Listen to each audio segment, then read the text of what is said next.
چشمے عالم سے چھپ جانے والے، میری چشمے عالم سے چھپ جانے والے، میری چشمے عالم سے چھپ جانے والے۔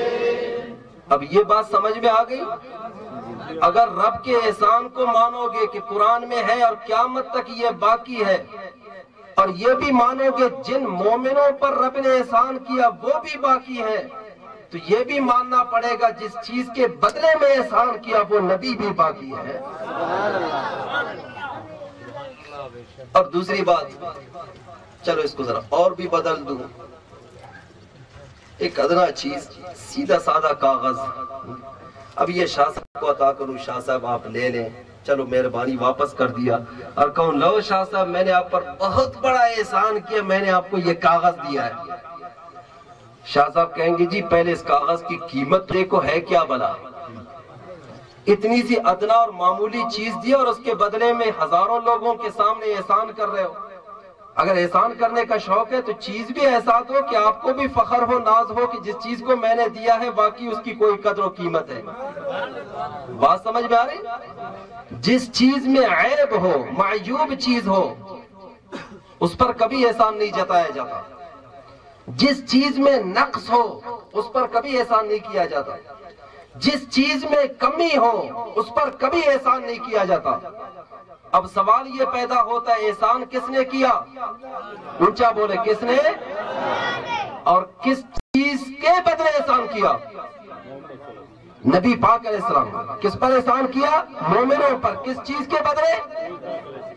اب اگر یہ لوگ کہیں نبی ہماری طرح تھے، اس کو دیوار کے پیچھے کا علم نہیں تھا، اس کے علم سے شیطان کا علم زیادہ ہے، وہ تو مر کر مٹی میں مل گئے، یار اتنے عیب تو آپ نے گن لیے، رب کو ایک بھی عیب نظر نہیں آیا کہ اس معیوب چیز کو دیکھ کر اس نے احسان کر دیا؟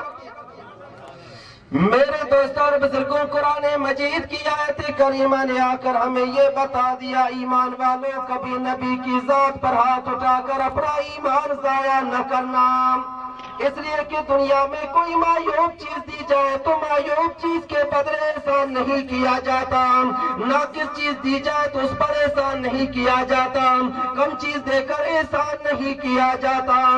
جب اللہ تعالیٰ نے قرآن مجید میں قیامت تک کے مومنوں پر احسان کیا تو رب نے فرمایا کہ اے ایمان والو، جس چیز پر میں نے احسان کیا ہے وہ میرا محبوب اور قسم کے عیب اور نقص سے پاک۔ نبی پاک علیہ السلام کی ذات میں کوئی عیب، کوئی نقص، اونچا بولے، کوئی بھی عیب۔ وہ کیا بات ہے، اتنے عیب علیہ باللہ میں اور آپ نبی میں شمار کرتے ہیں۔ آج کسی سردار میں ایک عیب نکال دو تو صبح آپ کے گھر میں کفن خود بخود پہنچ جائے گا۔ کر لے ہمت ہے، جب ایک سردار میں ہزاروں عیب ہونے کے باوجود آپ عیب نہیں نکال سکتے، ایک ٹکری میں ہزاروں عیب ہونے کے باوجود آپ اس میں عیب نہیں نکال سکتے، اپنے قبیلے کے سربراہ میں باوجود یہ کہ وہ شرابی ہے، باوجود یہ کہ وہ بے دین ہے، لیکن پھر بھی آپ عیب نہیں نکال سکتے، وگرنہ تمہیں قبیلے سے نکال دیا جائے گا، علاقے سے نکال دیا جائے گا۔ سلیم ذرا سوچے، جس ذات کو رب العالمین نے ساری کائنات کے لیے رحمت بنا کر بھیجا، اس نبی میں عیب نکالو گے، پھر اس نبی کے کلمہ پڑھنے کا فائدہ ہی کیا ہے؟ یہ کیا بات ہے؟ ایک طرف کلمہ بھی پڑھو، ایک طرف یہ کہو ورزقنا شفاعتہ، ایک طرف یہ کہو کہ قیامت کے دن ہمیں اس کی لوال حمد کے جھنڈے کے سائے تلے جگہ نصیب ہو، ایک یہ کہو کہ قبر میں جب سامنے مکڑا نظر آئے گا میں کہوں گا ہوا محمد الرسول اللہ، اور دوسری طرف دنیا میں اتنے عیب نکالتے ہیں کہ انگلیاں ختم ہو جاتی ہیں، رسول کے عیب ختم نہیں ہوتے علیہ باللہ، تو اس نبی کے کلمہ پڑھنے کا فائدہ کیا ہے؟ تو پتہ یہ چلا کہ جب رب نے یہ فرمایا لقد من اللہ علی المومنین، اللہ نے مومنوں پر احسان کیا، تو یہ احسان کرنا اس بات کی طرف اشارہ ہے کہ دنیا میں کوئی انسان کسی انسان کو معیوب چیز دے دے، ارے وہ اس پر کوئی کسی پر احسان نہیں جتا سکتا. دنیا میں کوئی کسی کو ناقص چیز دے دے وہ اس پر احسان نہیں جتا سکتا. احسان جتائے گا تو حماقت و جہالت ہوگی. رب فرماتا ہے میں نے اپنا حبیب عطا کر دیا اور احسان کر دیا. احسان اس لیے کیا کہ میرے محبوب کی ذات میں کوئی عیب نہیں ہے, میرے محبوب کی ذات میں کوئی کمی نہیں ہے, میرے محبوب کی ذات میں کوئی نقص نہیں ہے. اسی لیے نبی پاک علیہ الصلوۃ والسلام نے خود ارشاد فرمایا لا یؤمن احدکم حتی اکون احب الیہ من والدہ وولدہ والناس اجمعین. فرمایا جب تک میری ذات سے تم میں سے ہر کوئی میری ذات سے اپنے ماں باپ سے زیادہ محبت نہ کرے وہ مومن نہیں ہو سکتا. اپنی اولاد سے زیادہ محبت نہ کرے وہ مومن نہیں ہو سکتا. ایک روایت میں حتی بنفسہ اپنی جان سے زیادہ محبت نہ کرے وہ مومن نہیں ہو سکتا. اب سوال یہ پیدا ہوتا ہے کہ دنیا میں ہم تو یہی پڑھتے ہیں یہی دیکھتے ہیں کہ محبت ایک ایسی شے ہے نہ زبردستی کی جا سکتی ہے نہ کسی سے کروائی جا سکتی ہے. ابھی میں کسی